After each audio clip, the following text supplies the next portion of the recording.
সম্মানিত সুপ্রিয় বন্ধুরা আসসালামু আলাইকুম। আজকে আমাদের HTML CSS পর্বের আরও একটি ক্লাস। আর আজকের ক্লাসে আমরা বলবো ভিডিও এডিটিং সফটওয়্যারগুলোর যে ইন্টারফেস দেখতে যেমন সেই রকম ডিজাইনের কিন্তু আসলে এই ডিজাইনটা, তো এটা আমরা কিভাবে HTML CSS এর মাধ্যমে করতে পারি সেই বিষয়টা আজকের ভিডিওতে আমরা শিখবো ইনশাল্লাহ। তো আপনারা যারা বিগিনার রয়েছেন আশা করব এই ভিডিওতে অনেক কিছু এক্সপ্লেন হয়ে যাবে, শেখা হয়ে যাবে। সুতরাং ধৈর্য সহকারে সম্পূর্ণ ভিডিও আমার সাথেই থাকবেন। আর কোড বুঝতে যদি অসুবিধা হয় ভিডিও দেখে, তাহলে অবশ্যই অনেকেই রয়েছেন যারা আসলে নিজে থেকে কোড করে প্র্যাকটিস করলে তাহলে কিন্তু ভালো বুঝেন। তাহলে তো সোর্স কোড দেওয়াই থাকবে, জাস্ট ক্লিক করবেন এবং কোডগুলো সংগ্রহ করে প্র্যাকটিস করবেন। ওকে, আর বলবো যে আরেকটা কথা বলবো, এখানে অনেক সময় কিন্তু ভিডিওর স্পিডটা বাড়িয়ে দেওয়া, সুতরাং আপনারা কিন্তু ভিডিওর স্পিড বাড়িয়ে দেওয়াকে ইগনোর করবেন, ক্ষমা সুন্দর দৃষ্টিতে দেখবেন, কেননা ভিডিও কিন্তু অনেক লং হয়ে যায়। তো এটাই হচ্ছে মূল কারণ। যাই হোক, বেশি কথা বলবো না, সরাসরি চলে যাব ভিএস করে। প্রথমত কিছু বেসিক যে কোডগুলো এগুলো করে নিয়েছি, এগুলো সকলেই জানেন। তো এখন আমরা বডি ট্যাগের মধ্যে মেইন কন্টেইনার নিলাম, তারপর দুইটা সেকশন, একটা হচ্ছে সাইড বার সেকশন আর একটা হচ্ছে প্রজেক্ট সেকশন। দুইটা সেকশন লাগবে, একটা হচ্ছে সাইড বারের জন্য আর একটা হচ্ছে প্রজেক্ট সেকশনের জন্য, মানে রাইট সাইডের জন্য। ওকে, বডিকে আমরা মাঝখানে অ্যালাইন করতে চাই, তাহলে height 100 view height, display flicks, align item center, justify content centre এবং ব্যাকগ্রাউন্ড কালারটা পরিবর্তন করে দিলাম। জাস্ট এ পর্যন্তই। এখন আমরা এই যে মেইন কন্টেইনার, এই মেইন কন্টেইনারকে ধরবো। এটার যেই বলবো হাইটটা কিন্তু সরাসরি 80% বা 80 ভিউ হাইট যদি দিতাম তাহলে কিন্তু একই আউটপুট কিন্তু একই আসতো। তারপরেও আমি ক্যালক যেই ফাংশনটা সেটাই কিন্তু আসলে উল্লেখ করলাম। উইথ বলে দিলাম 70 view height, background colour change করে দিলাম, ডিসপ্লে ফ্লিক্স, সেই সাথে গ্যাপ বলে দিলাম। দুইটা কন্টেইনারের মাঝখানের জন্য গ্যাপ থাকে, এই জন্য গ্যাপ বলে দিলাম, gap 10 pixel, border radius 1 rem। ওকে, তো এখন আমরা এই যে সাইড বার সেকশন, এটার একটা আলাদা কালার দিব, উইথটা 20% বলে দিলাম। ব্যাকগ্রাউন্ড কালারটা চেঞ্জ করে দেওয়ার সাথে সাথে বোঝাই যাচ্ছে এটা হচ্ছে আলাদা একটা সাইড বার। এটা কিন্তু আসলে এখন দেখতে একটু একটু করে ভিজিবল হচ্ছে আর কি।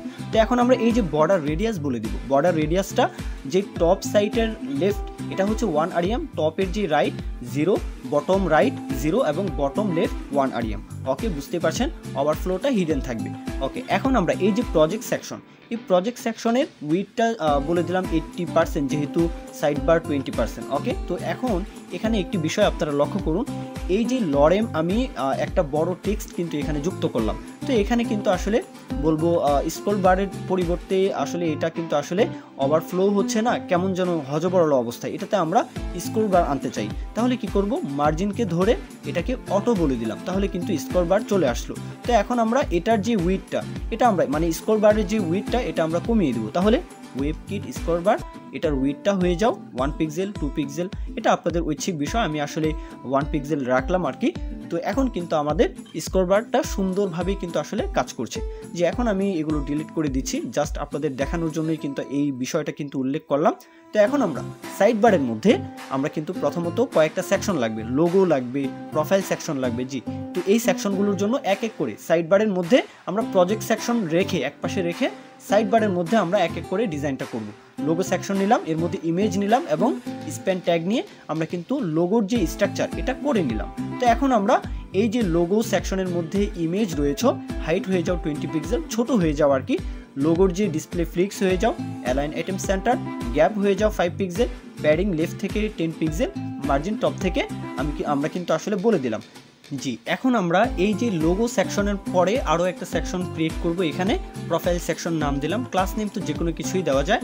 এই প্রোফাইল সেকশনের মধ্যে 3টা সেকশন থাকবে, একটা হচ্ছে আইকনের জন্য প্রোফাইল, আরেকটা হচ্ছে নামের জন্য নেম, আরেকটা হচ্ছে আইকনের জন্য মানে রাইট সাইডে আরও একটা আইকনের জন্য আরেকটা আইকন সেকশন। ওকে, তো এখন ফন্ট অসাম থেকে যেহেতু আইকনগুলো লাগবে, আইকনগুলোর যেই বলবো টেক্সটটা কপি করে এনে এখানে আমরা পেস্ট করে দিব। তো আইকনটা এখানে পেস্ট করা হয়েছে। তো এখন আমরা এই যে প্রোফাইল সেকশনটা যেখানে শেষ, সেখানে আমরা আরও একটা সেকশন এখানে নিব। তো নেমের জন্য নেমটা স্প্যান ট্যাগ দিয়ে নেমটা উল্লেখ করে বলে দিলাম। তারপর আইকন লাগবে, ডাউন অ্যাঙ্গেল যেই ডাউন আইকন সেটা লাগবে। তো জাস্ট আমি ক্লাস নেমটা পরিবর্তন করে দিলাম, আইকন কিন্তু চলে এসেছে, দেখতে পাচ্ছেন। তো এখন আমরা চাইলে এতটুকু ডিজাইন করতে পারি, মানে স্টাইল করতে পারি আর কি সিএসএস এর মাধ্যমে। তারপরেও কিন্তু এখানে এই প্রোফাইল নেম আইকন সেকশনটা যেখানে শেষ, সেখানে কিন্তু আসলে প্রো সেকশন নামে আরও একটা সেকশন কিন্তু স্প্যান ট্যাগ দিয়ে সম্পূর্ণ করে নিলাম। তো এটা মিলে কিন্তু প্রোফাইল সেকশন। ওকে, তো মানে প্রোফাইল সেকশনের মধ্যে 2টা সেকশন নিয়েছি। তো এখন লোগো সেকশনের মধ্যে স্প্যানের কিছু কাজ বাকি ছিল, ফন্ট সাইজটা বাড়িয়ে দিলাম, সেই সাথে ফন্ট ওয়েটটা কিন্তু একটু বাড়িয়ে দিলাম। এরপর পর্যন্তই। তো এখন আমরা কমেন্ট করতে পারি।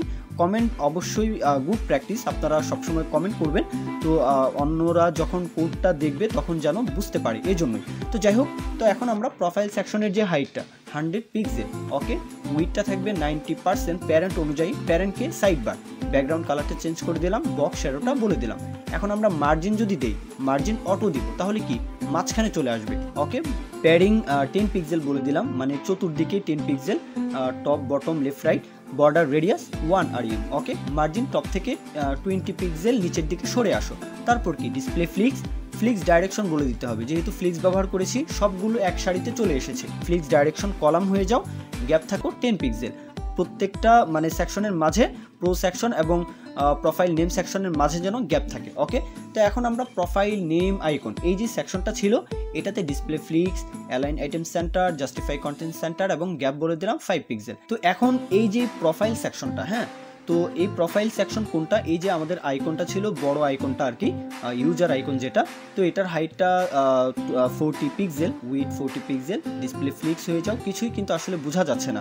তো এখানে আমরা অন্য আরেকটা প্রপার্টি ব্যবহার করছি বোঝা যাওয়ার জন্য, বর্ডার ব্যবহার করছি। বর্ডারটা দেওয়ার পরেও কিন্তু আসলে দেখা যাচ্ছে 40 পিক্সেল হচ্ছে না। তাহলে এই যে নতুন আরেকটা বিষয় এখানে আপনারা লক্ষ্য করুন, যে আমি নেম সেকশনকে ধরলাম, এটার উইডটা কমিয়ে দিব এবং এখানে একটা প্রপার্টি ব্যবহার করব। আমি প্রথমত হোয়াইট স্পেস নো বলে দিলাম, উইড হয়ে যাও 80 পিক্সেল, 80 পিক্সেল উইড হয়ে যাও, ওভারফ্লো থাকলে হিডেন থাকো, মানে 80 পিক্সেলের মধ্যে তুমি তোমার কারিশমা শেষ করবা। তারপর টেক্সট ওভারফ্লো, যখন টেক্সট ওভারফ্লো ইলিপসিস যখন ব্যবহার করলাম, দেখতেই পাচ্ছেন এটা কিন্তু সুন্দরভাবে যেমনটা চাচ্ছিলাম তেমনই কিন্তু এখানে চলে এসছে। তো এখন কিন্তু ওই যে লেফট সাইডে যে আইকনটা, সেটার যেই বর্ডারটা সেটা কিন্তু 40 পিক্সেল এখন বোঝাই যাচ্ছে, জি। তো এখন যেহেতু বলবো হোভার ইফেক্ট দিতে হবে, তাই ট্রানজিশন বলে দিলাম। ফন্ট ওয়েটটা কিন্তু নেম সেকশনের ফন্ট ওয়েটটা একটু বাড়িয়ে দিলাম। তারপর কি নেম সেকশনকে যখনই হোভার করা হবে এটার যেন ফন্ট ওয়েটটা একটু কমে যায়। তারপর আমরা এই যে প্রোফাইল সেকশনের display flicks, align item center, justify content centre, মানে মাঝখানে এই আইকনকে নিয়ে আসতে চাই। তারপর বর্ডার রেডিয়াস 50%, এটা বৃত্তের শেপ হয়ে যাও। তারপর ফন্ট সাইজটা একটু বাড়িয়ে দিলাম, যাতে ইউজার যে আইকনটা এটা যেন সুন্দরভাবে দেখা যায়, ভিজিবল যেন সুন্দরভাবে হয়। তারপর এই প্রোফাইলের মধ্যে যে আইকন রয়েছে এটার কালার পরিবর্তন হয়ে যাও, আমরা হোভার ইফেক্টও দিতে পারি। প্রোফাইলের মধ্যে যেই আইকনগুলো রয়েছে এটার বর্ডারের কিন্তু হোভার ইফেক্ট দিতে পারি চাইলে। তো আমরা কি চাচ্ছি, প্রোফাইলকে যখন হোভার করা হবে বর্ডার 1 পিক্সেল সলিড বর্ডার হয়ে যাও, জি, দেখতে পাচ্ছেন। তো এখন এই যেই আইকন, হ্যাঁ, আইকনের যে কালারটা সেটাও কিন্তু বর্ডার কালার অনুযায়ী পরিবর্তন হোক, এটাও কিন্তু চাই। আসলে এইসব ডিজাইন আপনারা চাইলে ইগনোর করতে পারেন, আপনারা চাইলে অন্যভাবে ডিজাইন করতে পারেন। আমি আমার মতো করে করছি, দেখিয়ে দিচ্ছি, এই আর কি। আপনারা চাইলে আপনাদের মতো করে এই ডিজাইনগুলো করতে পারেন, খুবই সহজ, দেখতেই পাচ্ছেন একের পর এক করেই যাচ্ছি। তো এই বিষয়গুলো ভিডিও স্পিডটা বাড়িয়ে দিলেও আশা করবো আপনাদের বুঝতে কোনো অসুবিধা হওয়ার কথা নয়। তারপরেও যদি বুঝতে অসুবিধা হয়, কোড তো থাকবেই, কোডটা নিয়ে ভিডিওটা একপাশে রেখে কোডগুলো দেখবেন আর ভিডিওটা দেখবেন, তাহলেই কিন্তু মাথায় সব কিছু একদম মানে সহজ মনে হবে আর কি। যাই হোক, তো এখন এই যে আইকন সেকশন, মানে রাইট সাইডের যে আইকনটা, ডাউন যে আইকনটা, তো এই আইকনকে ধরে ফন্ট সাইজটা 1.1 rem, মানে একটু বেড়ে যাও, ট্রানজিশন বলে দিলাম, কার্সর পয়েন্টার। যখন এই আইকন সেকশনের মধ্যে আইকন রয়েছে, তো এটাকে হোভার করা হলে তোমার ট্রান্সফর্ম রোটেট 360 ডিগ্রি অ্যাঙ্গেলে ঘুরবে। তো এটাই কিন্তু আসলে বলে দিলাম, জি। এখন আমরা নিচের যে প্রো সেকশনটা, তো এটাতে আমরা কাজ করব। হাইটটা বলে দিলাম 30 পিক্সেল, উইডটা বলে দিলাম 100% প্যারেন্ট অনুযায়ী, প্যারেন্টকে প্রোফাইল সেকশন যেটা সেটাই তার প্যারেন্ট। তারপর ব্যাকগ্রাউন্ড কালারটা আপাতত পরিবর্তন করে দিলাম, margin auto, border radius 1 rem, line height 30 pixel, মানে এটা 30 পিক্সেল হাইট যেহেতু দিয়েছি মাঝখানে আনার জন্য আর কি। টেক্সট অ্যালাইন সেন্টার, ব্যাকগ্রাউন্ড কালারটা চেঞ্জ করে দিলাম। কার্সর পয়েন্টার, যেহেতু হোভার ইফেক্ট দিব তাই কিন্তু ট্রানজিশন এখানে কিন্তু বলে দিলাম, ওকে, জি। এখন আমরা প্রো সেকশনকে যখনই হোভার করা হবে তখন যেন ব্যাকগ্রাউন্ড কালারটা চেঞ্জ হয়ে যায়। দেখতে পাচ্ছেন আমাদের কিন্তু দুইটা সেকশনের, মানে সাইড বার সেকশনের দুইটা কাজ করা কমপ্লিট।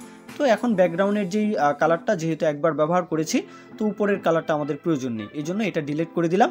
দুইটা সেকশন আমাদের কাজ কমপ্লিট। এখন আমরা এই যে লোগো সেকশন, প্রোফাইল সেকশন, দুইটা যেহেতু কাজ কমপ্লিট, এই দুইটা সেকশন যেখানে শেষ সেখান থেকে আরও একটা সেকশন আমরা ক্লাস নেমটা দিয়ে আরও একটা সেকশন আমরা এখানে ক্রিয়েট করতে পারি। কুইক লিঙ্ক, আমি একটা সেকশন, ক্লাস নেম যে কোনো কিছুই দেওয়া যায়, কুইক লিঙ্ক সেকশন, আমি একটা সেকশন আসলে ক্লাস নেম দিয়ে এখানে রেডি করছি আর কি। তারপর এখানে আমাদের আইকন লাগবে এবং স্প্যান ট্যাগ লাগবে, এই জন্য আমরা আরও একটা সেকশন ক্রিয়েট করলাম আইকন লিঙ্ক নামে। এই যে আইকন লিঙ্ক এটা 4-5টা আমাদের লাগবে। তো এই 4-5টা বলবো স্ট্রাকচার কিন্তু কপি করে জাস্ট পেস্ট করে আমরা কি করলাম, যে আইকনের যেই বলবো ক্লাস নেমটা এটা পরিবর্তন করে দিয়ে আইকনটা চেঞ্জ করে দিলাম এবং স্প্যান ট্যাগের যেই টেক্সটটা এটা পরিবর্তন করে দিলাম। তাহলে কিন্তু আমাদের কুইক লিঙ্কের কাজ শেষ। তারপর আমাদের আরও একটা সেকশন, এখানে আসলে একবারে আমি ডিজাইনটা মানে স্ট্রাকচারটা করছি অ্যাড সেকশন। অ্যাড সেকশনের মধ্যে H4 নিয়ে টেক্সটটা যুক্ত করে দিলাম। তারপর স্প্যান ট্যাগ নিয়ে আরও একটা টেক্সট কিন্তু এখানে যুক্ত করে দিলাম। দুইটা সেকশনকে একসাথে আমরা ডিজাইন করতে পারি, এই জন্যই কিন্তু দুইটা সেকশনকে একসাথেই কিন্তু আমি স্ট্রাকচার করে ফেললাম। জি, দেখতেই পাচ্ছেন স্ট্রাকচার করার কাজ শেষ। এখন আমরা এটাতে ডিজাইন করতে পারি CSS এর মাধ্যমে। প্রথমত আমরা কি করব, এই যে কুইক লিঙ্ক সেকশনটা দেখতেই পাচ্ছেন, কুইক লিঙ্ক সেকশনকে আমরা এটাতে ধরে আমরা কাজ করব। প্রথমত আমি কমেন্ট করে নিচ্ছি সাইড বার সেকশন 3, তারপর কুইক লিঙ্কে ধরলাম, হাইট হয়ে যাও 200 পিক্সেল আর কি, একটু বড় হয়ে যাও যেহেতু 5টা সেকশন এখানে মানে চাইল্ড হিসাবে। উইথ 90%, মার্জিন অটো মাঝখানে চলে এসেছে। তারপর মার্জিন টপ থেকে 20 পিক্সেল নিচের দিকে নামো, ব্যাকগ্রাউন্ড কালারটা চেঞ্জ করে দিলাম। ডিসপ্লে ফ্লিক্স অ্যালাইন মানে ফ্লিক্স ডাইরেকশন বলে দিতে হবে, যেহেতু 5টা সেকশন কিন্তু ফ্লিক্স দিলে একই সারিতে চলে আসবে। তারপর গ্যাপ বলে দিলাম, জাস্টিফাই কন্টেন্ট সেন্টার গ্যাপ বলে দিলাম, বর্ডার রেডিয়াস 1 rem মানে এই যে সেকশনের বর্ডার রেডিয়াস থাকো, বক্স শ্যাডোটা আমি কিন্তু চেঞ্জ করে দিলাম, দেখতেই পাচ্ছেন। তো এখন কিন্তু আসলে ডিজাইনটা কিন্তু এক এক করে হচ্ছে আর কি, দেখতেই পাচ্ছেন। তো এখন এই যে আইকন লিঙ্ক এটার হাইট হয়ে যাও 30 পিক্সেল, উইথ 100%, প্যারেন্ট অনুযায়ী প্যারেন্টকে কুইক লিঙ্ক সেকশন। তারপর বর্ডার রেডিয়াস 0.2 rem, একটু কমের দিকেই রাখলাম আর কি। Padding left 15 pixel cursor pointer এবং লাইন হাইট মাঝখানে আনার জন্য 30 পিক্সেল। তারপর আইকন লিঙ্ক এর মধ্যে স্প্যানের কাজটা করলাম, প্যাডিং লেফট থেকে 10 পিক্সেল এবং আইকন লিঙ্ককে যখন হোভার করা হবে ব্যাকগ্রাউন্ডটা চেঞ্জ করে দিলাম। তো এই পর্যন্তই। তো এখন আমরা সাইড বার সেকশনের মানে অ্যাড সেকশন যে নিচের যে সেকশনটা এই সেকশনের কাজটা করতে পারি। তো অ্যাড সেকশনকে ধরলাম, তারপর এটার হাইট হয়ে যাও 100 পিক্সেল, জি, উইথ হয়ে যাও 90%, ব্যাকগ্রাউন্ড কালারটা চেঞ্জ করে দিলাম, দেখতেই পাচ্ছেন। তো এটাতে আমরা কি করতে পারি, মার্জিন দিয়ে এটাতে নিচের দিকে কিন্তু প্রেস করতে পারি। তাহলে মার্জিন আমরা কিন্তু প্রপার্টি ব্যবহার করব।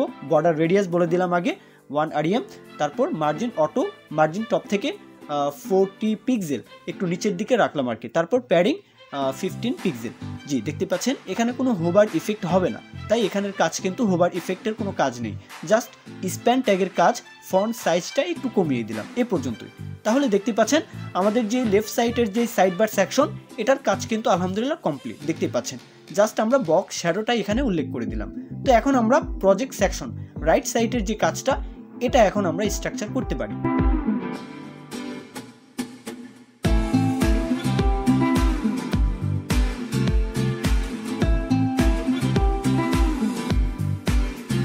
এখন আমাদের এই যে সাইড বার সেকশন, এই সাইড বার সেকশনের কাজ তো শেষ, তাই না? সাইড বার সেকশনকে আমরা মিনিমাইজ করে রাখতে পারি। আমাদের কি মেইন কন্টেইনারের মধ্যে এই যে প্রজেক্ট সেকশন মানে রাইট সাইডের যে সেকশনটা এটার মধ্যে আমাদের কাজ করতে হবে। এটার মধ্যে প্রথমত আমরা কি করতে পারি, টপ বারে আমার কিছু আইকন লাগবে, হ্যাঁ, আইকন সেকশন লাগবে আর কি আইকনের জন্য। তো টপ বার সেকশন ক্লাস নেমটা আমরা টপ বার সেকশন ডিফাইন করতে পারি, জি, টপ বার সেকশন। এটার মধ্যে আমরা কিন্তু কিছু আইকন যেহেতু লাগবে, আইকন সেকশন 1 আমি ক্লাস নেম দিলাম আর কি। 3টা আইকন লাগবে, ফন্ট অসাম থেকে কপি করে এনে জাস্ট এখানে আইকনগুলো কল করে দিব। তারপর কি 3টা সেকশন মানে 3টা আইকনের যে সেকশনটা দেখতে পাচ্ছেন। দ্বিতীয় যে সেকশনটা এটাও কিন্তু আসলে একই নাম দিয়ে কিন্তু ক্লাস নেম একই দিয়ে ডিফাইন করেছি, যেহেতু দুইটা সেকশনকে একইভাবে ডিজাইন করতে হবে এই জন্যই আর কি।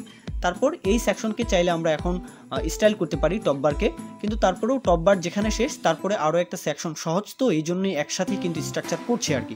ক্রিয়েট প্রজেক্টের জন্য আরও একটা সেকশন এখানে ক্রিয়েট করলাম, এখানেও কিন্তু আইকন থাকবে এবং স্প্যান ট্যাগের মধ্যে ক্রিয়েট নিউ প্রজেক্ট এই টেক্সটটি যুক্ত করে দিলাম। তারপর আরও একটা সেকশন, 3টা সেকশন কিন্তু একই সাথে আমরা স্ট্রাকচার করছি। আরও একটা সেকশন এখানে রেডি করছি লং টু শর্ট ভিডিও, মানে লং ভিডিওকে শর্ট ভিডিও করার জন্য এই সেকশন, মানে একদম ক্রিয়েট প্রজেক্ট যেরকমভাবে আমরা স্ট্রাকচার করলাম এখানে লং টু শর্ট এই সেকশনকেও একইভাবে কিন্তু আমরা স্ট্রাকচার করেছি। এখন এই যে প্রজেক্ট সেকশন, হ্যাঁ, তো রাইট সাইডের যে প্রজেক্ট সেকশন ছিল আমরা যে প্রথমত প্রজেক্ট সেকশনকে ডিজাইন করেছিলাম, তো এখন যেহেতু প্রজেক্ট সেকশনের কাজ সুতরাং কমেন্ট করে দিয়ে এখন আমরা প্রজেক্ট সেকশনের স্টাইলটা এখানে করব। তাই আমি কপি করে এনে জাস্ট এখানে পেস্ট করে দিলাম। জি, এখন আমরা এটার মধ্যে যে টপ বার সেকশন, এই টপ বার সেকশনকে ধরবো। দুইটা সেকশন রয়েছে এটার মধ্যে চাইল্ড হিসাবে, তাহলে দুইটা সেকশন ডিসপ্লে ফ্লিক্স একই সারিতে চলে আসো, align item center, justify contained in, right সাইডে চলে যাবে, গ্যাপ বলে দিলাম দুইটার মাঝে, প্যাডিং এবং মার্জিন টপ থেকে 5 পিক্সেল। ওকে, তো এখন আমরা প্রজেক্ট সেকশনের মধ্যে আই রয়েছে, এই আইগুলোকে আমরা ডিজাইন করতে পারি। উইড বলে দিলাম 30 পিক্সেল, হাইট 30 পিক্সেল, ব্যাকগ্রাউন্ড কালারটা চেঞ্জ করে দিলাম, text align centre, cursor pointer, border radius 10 pixel, transition বলে দিয়েছি। ওকে, তো প্রজেক্ট সেকশনের মধ্যে যে আইকনগুলো, এই আইকনগুলোকে হোভার করা হলে ফন্ট সাইজটা বেড়ে যাবে, ব্যাকগ্রাউন্ড কালারটা পরিবর্তন হয়ে যাবে এবং কালারটা চেঞ্জ হয়ে যাবে, ট্রান্সফর্ম, রোটেট 360 ডিগ্রি রোটেট হয়ে যাবে। জি, এই বিষয়টা কিন্তু আমি ভিডিওর স্পিডটা একটু বাড়িয়ে দিয়েছি, তো আশা করব বোঝার কথা। তারপর যে এই যে ক্লোজ বাটনটা, হ্যাঁ, তো এই ক্লোজ বাটনটাকে কিন্তু আলাদাভাবে কিন্তু আমি ডিজাইনটা করেছি, দেখতেই পাচ্ছেন। তো আশা করব এটা বোঝার কথা। জাস্ট আমরা কি করেছি, ক্লাস নেমটা ধরে ক্লোজ বাটনের যে ব্যাকগ্রাউন্ড কালারটা চেঞ্জ করে দিয়েছি এবং যখন হোভার করা হবে ব্যাকগ্রাউন্ড কালারটা চেঞ্জ হওয়ার সাথে সাথে কালারটাও যেন পরিবর্তন হয়ে যায়। তারপর ক্রিয়েট প্রজেক্টের হাইটটা বলে দিয়েছি 150 পিক্সেল, উইথ 99%। তারপর ব্যাকগ্রাউন্ড কালারটা পরিবর্তন, text align centre, line height বলে দিয়েছি, ফন্ট সাইজটা বাড়িয়ে দিয়েছি, বর্ডার রেডিয়াস 1 rem এবং মার্জিন টপ থেকে 10 পিক্সেল। ওকে, ক্রিয়েট প্রজেক্টের মধ্যে যখন হোভার করা হবে তখন ব্যাকগ্রাউন্ড কালারটা পরিবর্তন চাই।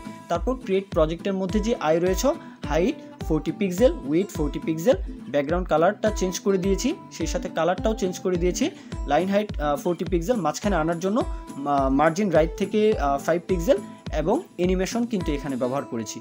অ্যানিমেশনের জন্য প্রথমে অ্যানিমেশনের নামটা বলে দিয়েছি, তারপর কত সময় মানে কতক্ষণ পরে এটা আসলে পূর্বের স্থানে ফিরে আসবে 5 সেকেন্ড, তারপর কত সময় চলবে ইনফিনিট, মানে সব সময় চলবে। তারপর লং টু শর্ট এই সেকশনকে এটার হাইট উইথ বলে দিয়েছি, ব্যাকগ্রাউন্ড কালারটা চেঞ্জ করে দিলাম, মার্জিন টপ থেকে 10 পিক্সেল, বর্ডার 1 পিক্সেল সলিড একটা কালার দিয়েছি, তারপর কি border radius 1 rem, line height বলে দিয়েছি 50 পিক্সেল, টেক্সট অ্যালাইন সেন্টারে চলে আসো। তারপর এটা যখন হোভার করা হবে ব্যাকগ্রাউন্ড কালারটা পরিবর্তন যেন হয়ে যায়। তারপর এটাকে যখন হোভার করা হবে এটার মধ্যে যে আইকন, এটাতে যেন 360 ডিগ্রি ট্রান্সফর্ম, রোটেট যেন হয়ে যায়। তারপর আমরা এই যে অ্যানিমেশনটা দিয়েছিলাম, মানে ক্রিয়েট নিউ প্রজেক্ট, এটাতে যে বলবো অ্যানিমেশনের নামটা এখানে বলে দিয়ে 0% যখন থাকবে ট্রান্সফর্ম রোটেট 0 ডিগ্রি, যখনই 25% হবে ট্রান্সফর্ম রোটেট 90 ডিগ্রি, যখনই 50% হবে তখন 180 ডিগ্রি, যখনই আবার 75% হবে তখন কিন্তু 270 ডিগ্রি, এবং যখন 100% হবে তখন 360 ডিগ্রি, মানে পূর্বের স্থানেই কিন্তু আসলে ফিরে আসবে। যে এখন দেখতে পাচ্ছেন আমাদের যেই আইকনটা সেটা কিন্তু আসলে রোটেট হচ্ছে, অ্যানিমেশন হচ্ছে আর কি। তো এখন আমরা মূল যেই কাজটা, এখন এই যে বলবো যে একটু ক্রিটিক্যাল কাজ, প্রজেক্ট শো নামে আমি একটি ক্লাস নেম নিয়েছি। তো এই সেকশনটা একটু বলবো ধৈর্য সহকারে দেখবেন। এই পুরো ভিডিওর মধ্যে এই জিনিসটা, মানে এই সেকশনটাই একটু হিজিবিজি মনে হতে পারে এই আর কি। তো এইটার আমি প্রথমত আইকন বার আরও একটা সেকশন ভেতরে নিয়েছি। আইকন বারের মধ্যে H4 থাকবে, ভিডিও প্রজেক্ট, মানে একটা টেক্সট কিন্তু যুক্ত করলাম। তারপর আইকন শো বার, এখানে আরও একটা সেকশন নিয়েছি, মানে প্যারেন্টের মধ্যে চাইল্ডের মধ্যে আবার চাইল্ড, এইরকমভাবে কিন্তু একটু হিজিবিজি লাগতে পারে। তো এই বিষয়গুলো আপনারা কোডটা আসলে প্র্যাকটিস করবেন বলতে যেহেতু কোড দেওয়া রয়েছে, সুতরাং কোডগুলো নিয়ে আপনারা কিন্তু একটু ঘাটাঘাটি করতে পারেন। যাই হোক, তো আমি আইকন শো বারের মধ্যে আমি কিন্তু আরও একটা সেকশন নিয়েছি বার আইকন নামে। তারপর সেখানে আর বলবো যে আইকনটা এখানে আমি যুক্ত করলাম, মানে ম্যাগনিফাই যেই সার্চ যেই আইকনটা এটা আসলে যুক্ত করলাম। এখন আমি স্প্যান ট্যাগটা, মানে টেক্সটটা যুক্ত করলাম এখানে সার্চ নাম দিয়ে। ওকে, তো এটা কিসের মধ্যে রাখলাম, বার আইকনের মধ্যে রাখলাম। তাহলে এই যে বার আইকন, এই বার আইকন সেকশনটাকে আমরা কপি করে পেস্ট করে কয়েকটা সেকশন করলাম আর কি। তারপর যে আইকনগুলোর যেই টেক্সটটা পরিবর্তন করে দিয়ে, আইকনগুলোকে পরিবর্তন করে দিয়ে এটার যেই টেক্সট এটাকেও কিন্তু স্প্যান ট্যাগের টেক্সটটাও পরিবর্তন করে দিয়েছি। ওকে, তো এখন হচ্ছে এটাকে আমরা ডিজাইন করতে পারি। প্রথমত আমরা ডিজাইনটা করব, আমরা এখনো ইমেজ ব্যবহার করিনি, জাস্ট এতটুকুকে আমরা কিন্তু চাইলে ডিজাইন করতে পারি। যে প্রজেক্ট যেই শো যে সেকশনটা, এটার বলবো প্যাডিং বলে দিয়েছি 10 পিক্সেল, সেই সাথে margin top 30 pixel, border top থেকে 1 পিক্সেল সলিড, একটা বর্ডার যেন দেখা যায়, মানে এই যে প্রজেক্ট শো যে সেকশনটা এটার টপ সাইডে যেন একটা বর্ডার দেখা যায়। ওকে, এখন এই যে আইকন বার, এটা ডিসপ্লে ফ্লিক্স হয়ে যাও, অ্যালাইন আইটেম সেন্টার হয়ে যাও, জাস্টিফাই কন্টেন্ট, জি স্পেস বিটুইন, দুই দিকে সরে যাও। দেখতে পাচ্ছেন? তো এখন এই যে আইকন শো বার, মানে আমি নিজের মতো করে ক্লাস নেমগুলো দিয়েছি, আপনাদের যদি বুঝতে অসুবিধা হয় কোডগুলো পাশাপাশি রাখবেন, তাহলে বুঝতে অসুবিধা হবে না। ডিসপ্লে ফ্লিক্স গ্যাপ বলে দিয়েছি 10 পিক্সেল, ওকে। জি, এখন বার আইকনকে যখনই হোভার করা হবে তখন এটার মধ্যে যে আইকন, এটার ট্রান্সফর্ম রোটেট 360 ডিগ্রি এটা বলে দিয়েছি। বার আইকনকে হোভার করা হলে কার্সরটা পয়েন্টার বলে দিয়েছি, ওকে। তো আমাদের যে এই যে টপ সেকশনটা, হ্যাঁ, তো আইকন বারের যে সেকশনটা এটা কিন্তু এখন কমপ্লিট। একটু হিজিবিজি মনে হলেও আশা করব বুঝতে পেরেছেন। তো এখন নিচের যে সেকশনটা প্রজেক্ট 1, মানে প্রত্যেকটা প্রজেক্টের জন্য আলাদা আলাদা সেকশন থাকবে, তাই না? তো এখন সেটা জাভাস্ক্রিপ্টের কাজ, আমরা ডিজাইনটা আসলে করি, তারপর জাভাস্ক্রিপ্ট দিয়ে এগুলো পরিবর্তন করা, হ্যাঁ, ক্লাস নেম, আইডি নেম, এগুলো কিন্তু ধরে ধরে আমরা তখন কিন্তু কাজ করব, ওকে। তো এটার মধ্যে ইমেজ সেকশন থাকবে, ইমেজ ইনফো, মানে আমি আরও একটা ক্লাস নেম নিয়ে তার মধ্যে ইমেজটা কিন্তু ব্যবহার করেছি। তো এই ইমেজ ইনফোর মধ্যে ইমেজ টেক্সট ফ্লিক্স, মানে ইমেজও থাকবে, টেক্সটও থাকবে, আইকনও থাকবে, এই জন্য কিন্তু এই নামটা আমি দিয়েছি। তারপর ইমেজ, এটার যে টেক্সটটা থাকবে পি ট্যাগ নিয়েছি, তারপর কি স্প্যান ট্যাগের মধ্যে, আর বাদ বাকি যে ইনফরমেশনগুলো প্রয়োজন স্প্যান ট্যাগের মধ্যে বলে দিয়েছি। তারপর আরও একটা সেকশন নিয়েছি হাইট আইকন, এই আইকনটাকে যখনই হোভার করা হবে ইনফরমেশন, এই যে ইমেজটা, মানে এই যে সেকশনটা, এই সেকশনের ইনফরমেশনের জন্য আরও একটা সেকশন সেখানে নিয়েছি, ওকে। তো এখন এই যেই সেকশন নাম্বার 4 কমেন্ট করে দিয়ে এটার মধ্যে যে ইমেজ রয়েছে, তো এই ইমেজটার হাইটটা কমিয়ে দিলাম যাতে স্টাইল করতে যেন সুবিধা হয়। তারপর হাইটটা কমিয়ে দিয়ে উইডটা 170 pixel, object fit cover, border radius বলে দিলাম 1 আরইএম, টপের লেফট সাইডে, টপের রাইট সাইডে 1 আরইএম, সেই সাথে বটমের দিকে 0, প্যাডিং বলে দিয়েছি 0 এবং 2 পিক্সেল। তারপর ইমেজ সেকশনের মার্জিন টপ থেকে 20 পিক্সেল মার্জিন দিয়েছি। Display grid template column repeat, মানে এটা কিন্তু আপনারা আশা করব যে গ্রিড এবং ফ্লিক্স কিন্তু খুবই জরুরি বিষয় রেসপন্সিভের ক্ষেত্রেও কিন্তু। তো আশা করব এগুলো নিয়ে কোনো সমস্যা থাকা যাবে না, আপনারা বেসিক যে টিউটোরিয়াল সেগুলো কিন্তু আসলে দেখে নেবেন আশা করব। তো আমি ইমেজগুলো কিন্তু পরিবর্তন করে দিচ্ছি, প্রত্যেকটা ইমেজ আমি পরিবর্তন করে দিচ্ছি যাতে আসলে ডিজাইনটা সুন্দর হয়, এই জন্যই। তো এখন আমরা স্ট্রাকচার করতে পারি। আমি ইমেজ সেকশনকে কিন্তু ডিসপ্লে গ্রিড দিয়ে গ্রিড টেমপ্লেট কলাম বলে দিয়েছি, রিপিট 4 কিন্তু এবং 1 ফ্রিকশন হয়ে যাও 4, এখানে 4 বলতে 4 কলাম হয়ে যাও। কলাম কয়টা? 4টা, এবং কত ফ্রিকশন আকারে? 1 ফ্রিকশন আকারে, ওকে। রো গ্যাপ বলে দিয়েছিলাম। তারপর ইমেজ ইনফো, এই ইমেজ ইনফোকে ধরে display flex direction column, align item center, justify content center, জি দেখতে পাচ্ছেন। তো এখন এটার যে হাইটটা আমরা বলে দিতে পারি 160 পিক্সেল, মানে ইমেজ অনুযায়ী হাইটটা বলে দিলাম 160 পিক্সেল, এবং width 170 pixel, border radius 1 REM, background কালারটা পরিবর্তন করে দিলাম, কার্সর পয়েন্টার এবং বর্ডার 2 পিক্সেল সলিড ট্রান্সপারেন্ট। কেন ট্রান্সপারেন্ট? যখনই আমরা এটাতে হোভার করব তখন যেন এটা ভিজিবল হয়। বক্স শ্যাডোটা এখানে উল্লেখ করে দিলাম। জি, এখন আমরা এই যে ইমেজ ইনফোর মধ্যে যে স্প্যান রয়েছে এটার ফন্ট সাইজটা কিন্তু একটু কমিয়ে দিতে পারি। এখানে ডিউরেশন থাকবে, কত এমবির সাইজ সেটা কিন্তু আসলে শো করবে, তাই না? তো এটা আসলে ফন্ট সাইজটা ছোট থাকলেই কিন্তু আসলে দেখতে সুন্দর লাগে, ওকে। তো এখন ইমেজ টেক্সট ফ্লিক্স, এই নামটা আমি কেন দিয়েছি? আসলে পুরো সেকশনটা, পুরো কন্টেইনারটা যেন ফ্লিক্স আকারে যেন আসলে চলে আসে, এই জন্যই কিন্তু এই ক্লাস নেমটা দিয়েছি। ডিসপ্লে ফ্লিক্স হয়ে যাও, হাইট হয়ে যাও 60 পিক্সেল, এবং অ্যালাইন আইটেম সেন্টারে চলে আসো। সেই সাথে এটাতে কিন্তু জাস্টিফাই কন্টেন্ট স্পেস বিটুইন, দুই দিকে সরে যাও। এখানে কি রয়েছে? এখানে কিন্তু আসলে ওই যে বলুন প্রজেক্ট 1 এবং কিছু স্প্যান ট্যাগের যে সেকশনটা এবং হাইট আইকনের যে সেকশনটা, এই বিষয়গুলো কিন্তু এই ইমেজ টেক্সট ফ্লিক্স এটার মধ্যে রয়েছে, ওকে। ইমেজ টেক্সটের মধ্যে যে পি রয়েছে মার্জিন টপ থেকে 10 পিক্সেল হয়ে যাও। ইমেজ টেক্সটের মধ্যে, মানে ইমেজ টেক্সটের মধ্যে যেই স্প্যান ট্যাগ রয়েছে, মানে আমি এখানে আরও একটা ক্লাস নেম এখানে ব্যবহার করেছি স্প্যানের জন্য, মানে স্প্যান কয়েকটা ট্যাগ নিয়েছি, এই জন্য মার্জিন টপ থেকে -5 পিক্সেল হয়ে যাও। কোডগুলো আপনারা একটু হিজিবিজি লাগলে কোডগুলো অবশ্যই একপাশে রেখে ভিডিওটা দেখবেন, অথবা আমার ভিডিওটা এখানে সম্পূর্ণ দেখা হয়ে গেলে বা ভিডিও যদি না বুঝেন তাহলে সরাসরি আপনারা কোড দেখে সেই বিষয়গুলো আপনারা নিজে থেকেও প্র্যাকটিস করতে পারেন, ওকে। ইমেজ ইনফোকে যখনই হোভার করা হবে এর মধ্যে আই রয়েছে, তখন যেন এই মানে এই আইকনের ব্যাকগ্রাউন্ডটা চেঞ্জ হয়ে যায় এবং সেই সাথে transform rotate 360 degree transform rotate হবে। ওকে, ইমেজ ইনফোকে যখনই হোভার করা হবে তখন যেন এটার বর্ডারটাও যেন 2 পিক্সেল সলিড এটার জন্য বর্ডারটা শো করে, যে এটাও কিন্তু বলে দিলাম। তো আমাদের কিন্তু এই যেই বলবো প্রজেক্ট শো নামের যেই সেকশনটা, এই ভিডিও প্রজেক্ট থেকে শুরু করে এই যে প্রজেক্ট শো সেকশন, এই সেকশনের কাজ কিন্তু কমপ্লিট। আমরা চাইলে এই সেকশনটা ডুপ্লিকেট করে আরও একটা সেকশন কিন্তু নিচের দিকে আমরা কিন্তু রেডি করতে পারি, কোনো সমস্যা নেই। যেহেতু বলবো ডিজাইন কিন্তু আমাদের কমপ্লিট, জাস্ট আমরা এখানে কোডগুলো স্ট্রাকচার করলে কিন্তু সেই সেকশনের জন্য কিন্তু অ্যাপ্লাই হয়ে যাবে। তারপর যে টেক্সটের পরিবর্তন করা সেগুলো আপনারা করতেই পারবেন। এখানে ভিডিও প্রজেক্ট নামে যে সেকশনটা করা, নিচের দিকে আপনারা অডিও প্রজেক্ট নামে করতে পারেন, মিউজিক প্রজেক্ট, তো এরকম কিন্তু আপনারা সেকশনগুলো রেডি করতে পারেন। তো আশা করব আজকের ভিডিও এই পর্যন্তই। আশা করব আপনাদের যদি ভিডিও থেকে কোনো না কোনোভাবে উপকার হয় এরকম মনে হয়, তাহলে অবশ্যই লাইক কমেন্ট শেয়ার করতে ভুলবেন না, চ্যানেলটি সাবস্ক্রাইব করে রাখতে ভুলবেন না। সকলেই আমার জন্য দোয়া রাখবেন, সকলের জন্য শুভকামনা। এই পর্যন্তই, সকলেই ভালো থাকবেন। আল্লাহ হাফিজ, আসসালামু আলাইকুম।